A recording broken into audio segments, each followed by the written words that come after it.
அபுதாபியில் வெறும் 50 லட்சத்தில் வீடு. Nano prime properties Abu Dhabi. HiQE campus NEET crash 2026 revision attack. எங்க டீச்சர்ஸ் உங்க டைம்ல இந்தியா ரேட்ல. உடனே ஜாயின் பண்ணுங்க. வெறும் ரூபாய் 4720 மட்டுமே. வைத்திருச்சல்ல அரசியல் வந்ததுக்கு அப்புறம் சினிமா சண்டை, சல்லித்தனமான சினிமா சண்டை, அவசர அவசரமா செகண்ட் சிங்கிள் இறக்குறது, பொருத்தமே இல்லாத வரிகள் விஜய்க்கு போட்டிருக்காங்க இந்த பாட்டுல. ஒரு பேரே வரலாறு, அழிச்சாலும் அழியாது. என்ன வரலாறு இருக்கு விஜய்க்கு?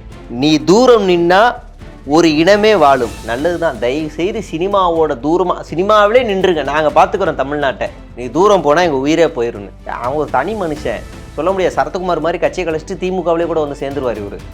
அதனால் இவரெல்லாம் நம்பி போய் உயிரை விட்டுறாதீங்க.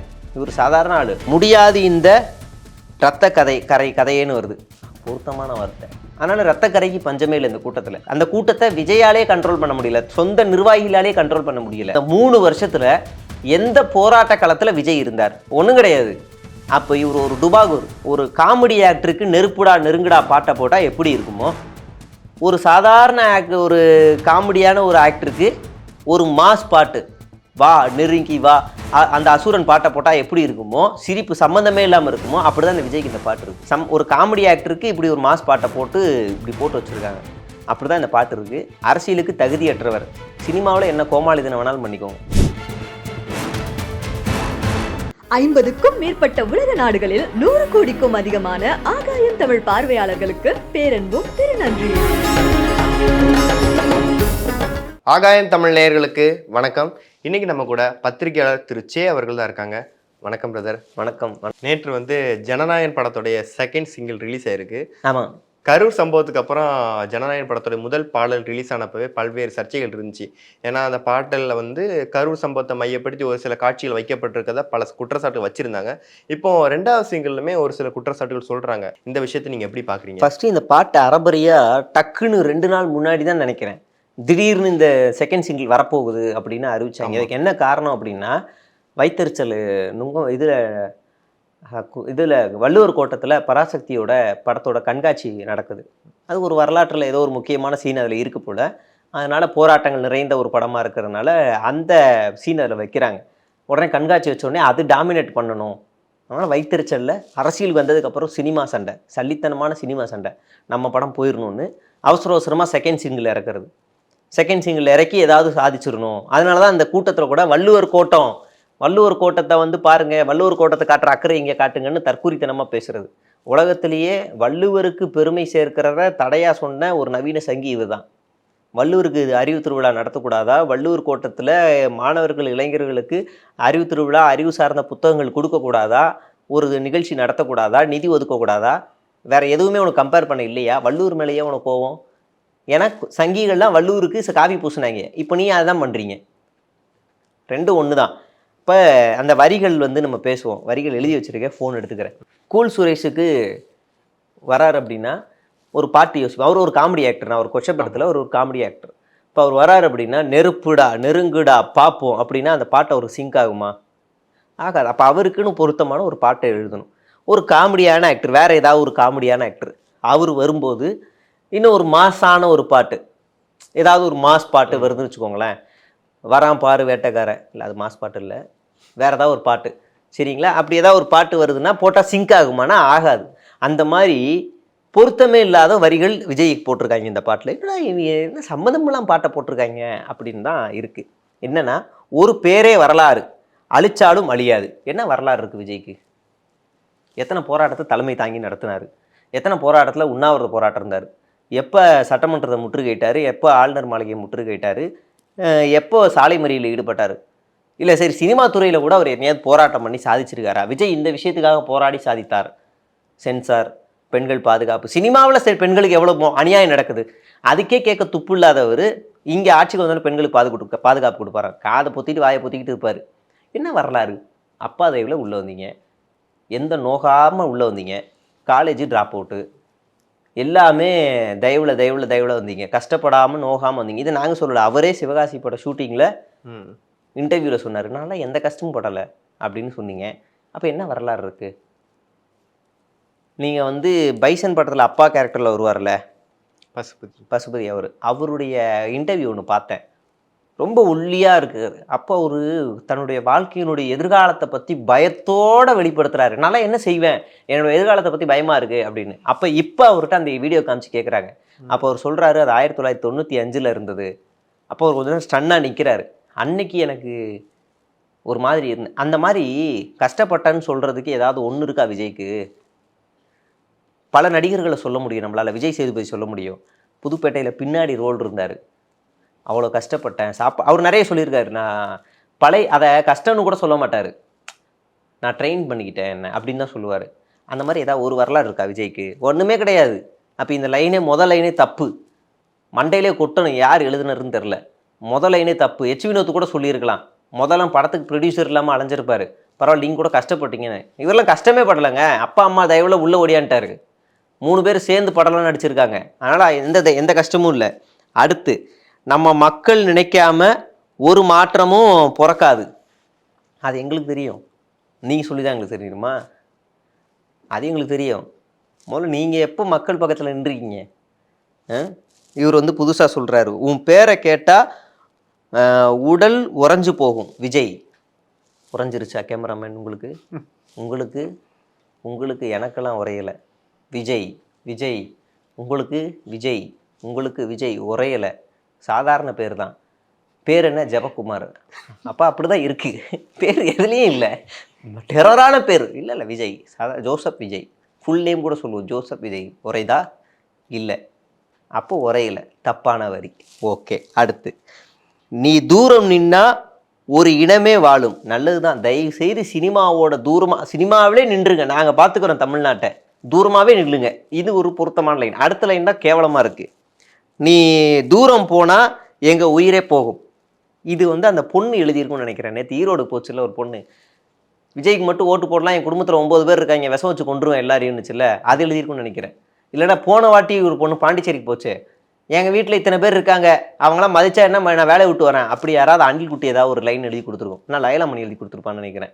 இப்படி ஒரு வரி, நீ தூரம் போனால் எங்கள் உயிரே போயிடுன்னு. அவன் ஒரு தனி மனுஷன். ஆமாம், நாளைக்கு பவன் கல்யாணம், பவன் கல்யாணம் அண்ணன் இருக்காரு, அவர் மாதிரி கட்சியவே கலைச்சிட்டு கூட போயிடுவார். சொல்ல முடியாது, சரத்குமார் மாதிரி கட்சியை கலைச்சிட்டு திமுகவிலே கூட சேர்ந்துருவார் இவர். அதனால் இவரெல்லாம் நம்பி போய் உயிரை விட்டுறாதீங்க. இவர் சாதாரண ஆள், புரியுதா? அப்போ விட்டுருங்க, அப்படிலாம் பண்ணக்கூடாது. அதெல்லாம் ஒரு காலத்தில் மூடத்தனமான ஒரு நம்பிக்கை இருந்துச்சு. எம்ஜிஆர் உடம்பு சரியில்லாமல் படுக்கும்போது இங்கே தீ குளிச்சுக்கிட்டாங்க, இங்கே மொட்டை அடிச்சுக்கிட்டாங்க, விரலெல்லாம் வெட்டிக்கிட்டாங்க. அதெல்லாம் அதுக்கெல்லாம் ஒரு காலத்தில் மூட நம்பிக்கையாக இருந்துச்சு. அப்படிலாம் பண்ணக்கூடாது. அவன் ஒரு தனிநபர், அவ்வளோதான். அவன் கொள்கை நல்லா இருக்கா, ஓட்டு போட்டு தேர்வு செய்யுங்க, அவ்வளோதான், முடிஞ்சு. அவன் நல்லா அவனுக்காக உயிரை கொடுப்பான்னா அப்போ இது முற்போக்கு பூமி இல்லை தானே? நீ இப்படியே மறுபடியும் பிற்போக்காகவே ஆக்கிறது தானே அர்த்தம் மக்களை. அதான் ஒரு எம்ஜிஆர் குடித்த எச்சி சோடாவை ஒரு அண்டாவில் ஊற்றி எல்லாரும் கிளாஸாக கொடுத்தாங்கன்னு சொல்லி லாஸ்ட்டாக ஒரு அதிமுக ஒருத்தவங்க சொன்னாங்க. அதே மாதிரி விஜய் குடிச்சிட்டு வச்ச எச்சி டம்ளரை 10,000 ரூபா கொடுத்து வாங்கிட்டு போனால் ஒரு மாவட்ட செயலாளர்னு புஷி சொன்னார். இது பிற்போக்குத்தனம் தானே? அந்த மாதிரி தனிநபர் அரசியலை முன்னிறுத்தவே கூடாது என்றைக்குமே. கொள்கை தான் முக்கியம். உன்னுடைய கொள்கை என்ன அப்படிங்கிறதான் பேசணும். அடுத்து, முடியாது இந்த ரத்த கதையேன்னு வருது. பொருத்தமான வார்த்தை.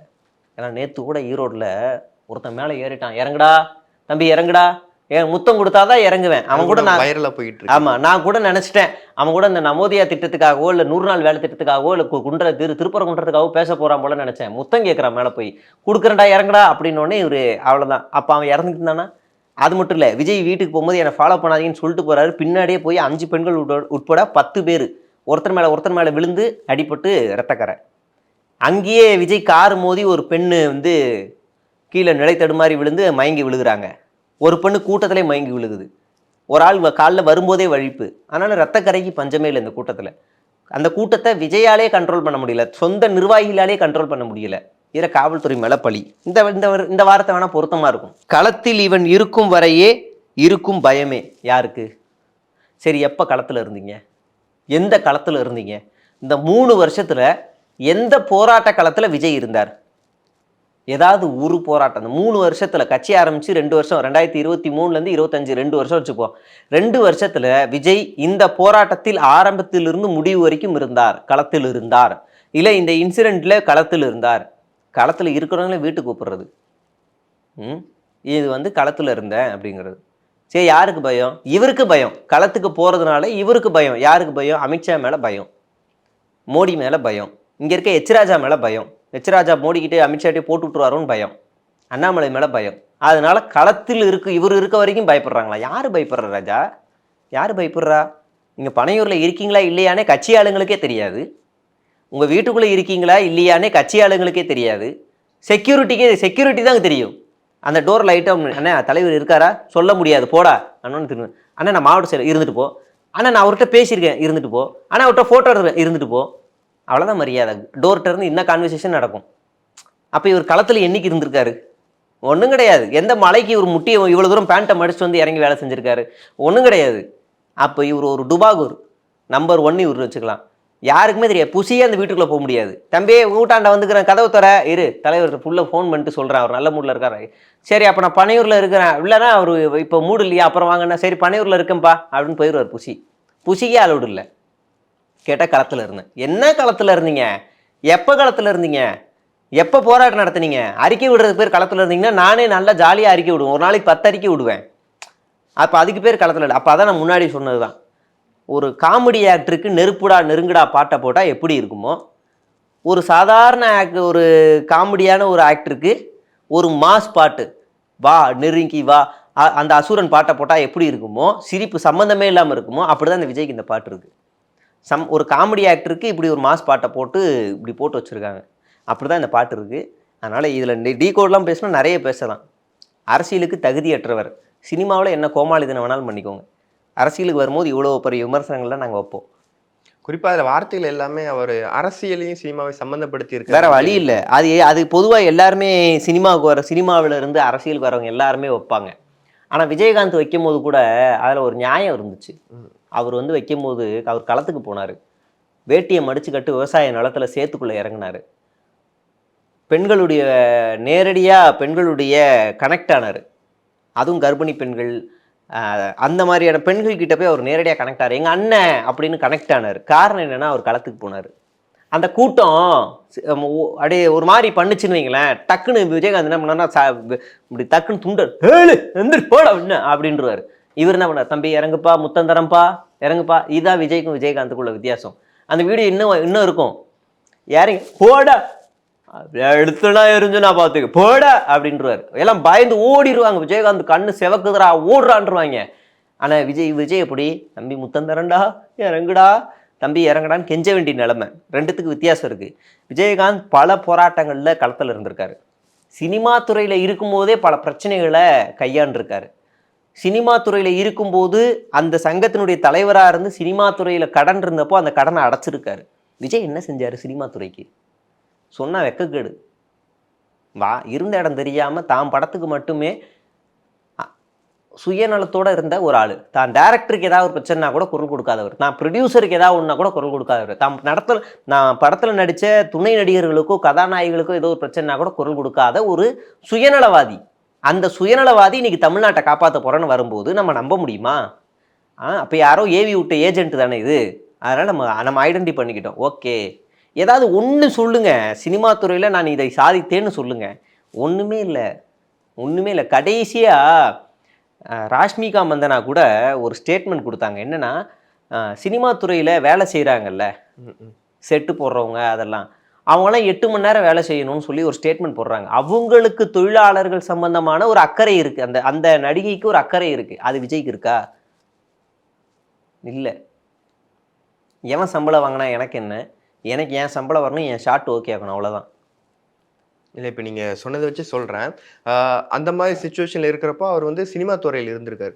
இப்போ அரசியல் துறையில் தான் அதுக்காக குரல் கொடுக்குற விஷயமா, அதுக்காக முன்னெச்சரிக்கை நடவடிக்கை எடுக்கிற விஷயமா, அதை பற்றி பேசணுங்கிற அட்ரஸ் பண்ணுற விஷயமா இதுக்காக வந்திருக்கலாம் இல்லையா? அதுக்காக சினிமா துறையில் இருந்துக்கிட்டு அது பேச முடியாது, நம்ம அங்கே போய் அதை பேசலாங்கிறதுக்காக அவர் நினச்சிருக்கலாம். சரி, சினிமா துறையில் இருந்து சினிமா துறையுடைய பிரச்சனைகளை இன்னைக்கு தொடர்ந்து ஐடென்டி பண்ணிக்கிட்டு இருக்கிற ஒரு 10 பேரோட லிஸ்ட்டு சொல்லவா? டாப்பில் இருக்கவங்க நான் லிஸ்ட்டு சொல்லவா? எத்தனை பேர் பண்ணிக்கிட்டு இருக்காங்கன்னு? ஏன் அவங்களாம் ஏன் தயங்கலை? அவங்களாம் தைரியமாக தானே குரல் கொடுக்குறாங்க. உங்களுக்கு என்ன பிரச்சனை? அதெல்லாம் பொய்யான அயோக்கியத்தனம். இப்போ நான் ஒன்றும் இல்லை, நான் ஒரு திருடன், நான் ஒரு முல்லை மாதிரி திருடன் வச்சுக்கோங்களேன். நான் திடீர்னு திருந்திட்டேன், எனக்கு ஓட்டு போடுங்க, என்ன அரசியலுக்கு வரேன்னு எனக்கு நம்புவீங்களா? நம்ப மாட்டீங்க. சரி, நான் யாருன்னே தெரியல, எனக்கு ஓட்டு போடுவீங்களா? சரி, நான் இப்போ நீங்கள் இந்த தெருவில் வந்துட்டு போயிட்டுருக்கேன், அதனால் எனக்கு ஓட்டு போடுவீங்களா? இல்லை இந்த ஒரு பெரிய வீட்டில் நான் வாழ்ந்துக்கிட்டு இருக்கேன், இந்த வீடு ஃபுல்லாக பணம், பெரிய காரில் வாழ்ந்துக்கிட்டு இருக்கேன், நான் திடீர்னு வந்து என்கிட்ட ஓட்டு கேட்குறேன், ஓட்டு போடுவீங்களா? இப்போ நான் கடைசியாக சொன்ன கேட்டகரி தான் விஜய். எதுவுமே செய்யாத விஜய். அப்போ நீங்கள் யாரை தேர்வு செய்கிறீங்க? உங்களோட கனெக்டில் இருக்கிற ஒரு அரசியல் தலைவரை, உங்களுடைய கஷ்டங்களை புரிஞ்சுக்கிட்ட, இந்த மாநிலத்தினுடைய வளர்ச்சியை பற்றி சிந்திக்கிற, கொள்கை ரீதியாக உங்கள்கிட்ட அணுகிற அந்த தலைவர் தான் நீங்கள் தேர்வு செய்வீங்க. இதுக்கு முன்னாடி யாருன்னே தெரியாமல் அவன் வீட்டை மட்டுமே பார்த்துக்கிட்டு, அவர் வீட்டை மட்டுமே கட்டிக்கிட்டு, அவரோட சாம்ராஜ்யம், அவருடைய கோட்டை, அவருடைய வாரிசு, அவருடைய சொத்து மதிப்பை மட்டுமே அக்கறை செலுத்திக்கிட்டு இருந்தவர் எப்படி இங்கே வருவார்? அட்லீஸ்ட் நீங்கள் அங்கே இருக்கும்போது ஏதாவது ஒரு பொது சேவையாக பண்ணியிருக்கணும்ல. இப்போ நீங்கள் விஜயகாந்த் கட்சியை ஆரம்பிக்கிறதுக்கு முன்னாடியே மதியானம் யார் சென்னைக்கு வந்தாலும் கோயம்பேடில் பசியோடு இறங்கினாலும் விஜயகாந்த் ஆஃபீஸில் போய் சாப்பிடலாம். இன்றைக்கும் சாப்பிடலாம். அப்படி சொல்லிக்கிற மாதிரி ஏதாவது ஒன்று இருக்கா? இப்போ நீங்கள் அஜித்தோடைய வீடுகளில் வேலை செய்யக்கூடிய பணியாளர்களுக்கு அஜித் வந்து வீடுலாம் கட்டி கொடுத்துருக்காரு, சரியா? அவர் விழிப்புணர்வு ஏற்படுத்துகிறாரு. அப்படி விஜய் ஏதாவது பண்ணியிருக்காரா? ஆக்டிங் பண்ணும்போது நீங்கள் எதிர்த்துலாம் பேசணும்னு அவசியம் இல்லைங்க, பொது சேவையாவது செஞ்சுருக்கணும்ல. என்ன செஞ்சார்? ஏதாவது எல்லாம் மொத்தமாக போராட்டம் நடத்தினா வாங்கன்னுவாங்க, வந்துட்டு போவார். அது எல்லோரும் தான் வராங்க சார். மன்சூர் அலிகான் வராரு, எல்லாரும் தான் வராங்க. நீங்கள் வரதெல்லாம் பெரிய விஷயமா இல்லை. நாசர் வராரு, எல்லோரும் வராங்க. இப்போ நீங்கள் என்ன பண்ணீங்க இந்த சமூகத்துக்காக? இப்போ ஒருத்தர் என்னை வந்து தேடுறான், இப்பயே இப்படிலடா, அப்பயே அப்படிறான்னு தானே பேசுவோம். அப்பயே அப்படி, இப்போ வந்தால் இப்படியா அப்படின்ற மாட்டோமா? அப்போ ரெண்டுத்துக்கு வித்தியாசம் இருக்குது. நான் அங்கே பேச மாட்டேன், இங்கே பேசுவேன். அங்கே ஏன் பேசுகிறேன்னா அங்கே இருந்தால் எனக்கு பிரச்சனை, அப்போ இங்கே இருந்தால் பிரச்சனை இல்லையா? இங்கே இருந்தால் தான் அதிக பிரச்சனை. இப்போ விஜய் மாதிரியான டாப் ஆக்டர், சரிங்களா, விமன் அப்யூஸ் பற்றி பேசுகிறாரு, அவருக்கு பட வாய்ப்புகள் நின்றுமா? அவர் பேசுனா அது ஒளியுங்க, அவர் பேசுனா அது நிற்கும். சென்சார் பிரச்சனை பற்றி அவர் வெற்றிமாறன் அவர்கள் கொடுக்குறத விஜய் பேசினார்னா அதோட வீரியம் ஜாஸ்தி. அப்போனா அதை பற்றின காமன் சென்ஸ் இல்லைன்னு தானே அர்த்தம். அப்படி இல்லைன்னா பயம் தானே அர்த்தம், இல்லைனா ஒதுங்கி போகிறதானே அர்த்தம். ஏன் பேசலை? அப்போ நீங்கள் இந்த சமூகத்தின் மீது அக்கறை இருக்கிற ஒருத்தரை தான் நம்ம தேர்வு செய்யணுமே தவிர, சுயநலத்துக்காக யாரோ ஒருத்தர் ஏவி விட்டவருக்காகலாம் நம்ம வந்து ஓட்டு போடக்கூடாது. அந்த பார்வையில் நமக்கு தெளிவு இருக்கணும். கண்டிப்பாக நிறைய விஷயங்கள் ஷேர் பண்ணி உங்களோட நேரத்துக்கு நன்றி ப்ரோ. அபுதாபியில் வெறும் 50 லட்சத்தில் வீடு. Nano prime properties Abu Dhabi. HiQE campus NEET crash 2026 revision attack. எங்க டீச்சர்ஸ் உங்க டைம்ல இந்தியா ரேட்ல. உடனே ஜாயின் பண்ணுங்க. வெறும் ரூபாய் 4720 மட்டுமே.